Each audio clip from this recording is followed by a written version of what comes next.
అందరికీ నమస్తే అండి. అరుణ్ శివాడ్ the rate of YouTube channel స్వాగతం. నేను మీ కేఎస్ వరప్రసాద్ను. ఈరోజు వీడియోలో ఒకే కుటుంబం నుంచి 5 కానిస్టేబుల్ ఉద్యోగాలు అనేది సంపాదించారండి. ఇటీవల విడుదలైన ఏపీ పోలీస్ కానిస్టేబుల్ ఫలితాల్లో ఎన్టీఆర్ జిల్లా విసనపేట మండలం పుట్రేల గ్రామానికి చెందిన ఒకే కుటుంబం నుంచి 2 అక్క చెల్లెళ్ళు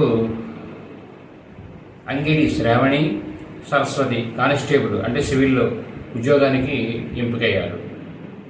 వారి అక్క అంగడి మాధవి 2014లో సివిల్ కానిస్టేబుల్గా ఉద్యోగం పొందారు. ఇదే కుటుంబం నుంచి అంగిడి కృష్ణ 2013లో, మురళీకృష్ణ 2018లో కానిస్టేబుల్గా విధులు నిర్వహిస్తున్నారు.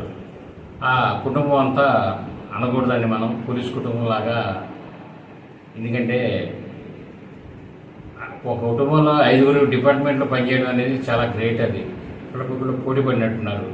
అన్న తమ్ములను అక్క చెల్లెలు పోటీపడి మరీ ఉద్యోగాలు సంపాదించుకున్నారు. వాళ్ళందరికీ మనం ధన్యవాదాలు తెలియజేద్దాం. వారి స్ఫూర్తిని మనం నలుగురికి తెలియజేసి మన పిల్లలకు వాళ్ళలో స్ఫూర్తి నింపడానికి అందరికీ తెలియజేద్దాం. ఈ వీడియో మీరు పూర్తిగా చూస్తాం. ధన్యవాదాలు. మేము మరిన్ని వీడియోలు చేయడం కోసం లైక్ చేయండి, షేర్ చేయండి, తప్పకుండా సబ్స్క్రైబ్ చేసుకోండి. Thank you.